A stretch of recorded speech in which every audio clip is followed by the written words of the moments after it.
Hello, and welcome back to everything you wanted to know about GenAI, but were afraid to ask in 5 minutes or less. My name is Claire Sullivan. I'm talking to you on a computer that sounds like it wants to take flight today, so I hope the sound comes out all right. Today, let's talk about something fun. I've been doing a bunch with image generation lately, and we've talked about the craft prompt before. If that's a new acronym to you, I encourage you to go back a few videos and watch craft in action, but we're going to use craft today to create better image generation prompts. Now, one of the things, a lot of people get really disappointed in image generation. They're just not getting back things that they like, and there's a good reason for that, and it has to do with the prompt. A lot of times people are being too abstract or nebulous in what they're asking for. And I'm going to show you some examples of that and how to fix it using craft. Now, I will just remind you that craft, in this case, C is context, R is role, A is avoid, F is format, and T is tweak.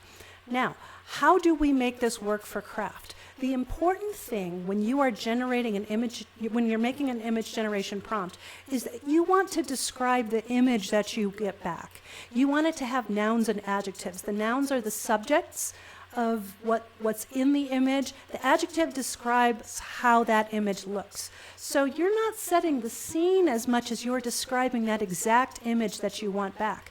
This is what makes it better than going through, some sort of library of, stock photos that are just kind of blah.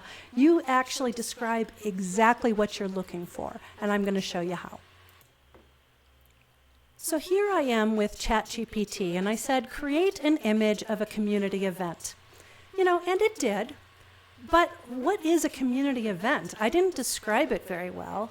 I didn't describe what I wanted the image to look like. This is, kind of a cartoon drawing. There's a lot going on here. Maybe I didn't want that many people. It kind of looks like a festival or a carnival. Maybe that's not what I'm after. So it really matters that we use craft to set the scene here and describe exactly the nouns that we're looking for and the adjectives. We want to provide context of why we're looking for this image, what this image is going to be used for. So I'm going to show you now a better prompt that's going to get a little bit closer to what we might be interested in.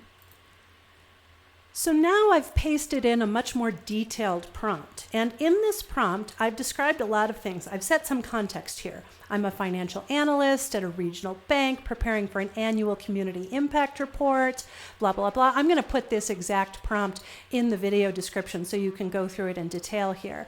But I said, act as a documentary photographer shooting for a respected regional publication, avoid things that look posed or pitying or performative. I want this for a corporate social responsibility brochure. Now I'm describing here exactly what I want in the image. A multi-generational group of 6 to 8 community members of diverse ages and ethnicities. You can go through all of this. I've provided a lot of detail on exactly what I want to see in this image, and that's what's going to make the image generation really sing. Let me pause and let ChatGPT do its thing, and we'll see what we get. And wow, check that out. I now have something that's much more specific, and it's exactly what I'm looking for. Why? Because I described it exactly in the prompt.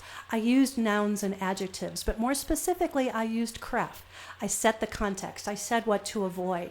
I said what the format was that I wanted. I talked about things like, you can see here, wide shot, 16:9 aspect ratio, warm earthy color palette, et cetera, et cetera. So go through this prompt, and I think it'll help you see what you can do to level up your image generation using GenAI. Hope this was helpful. We'll see you next week.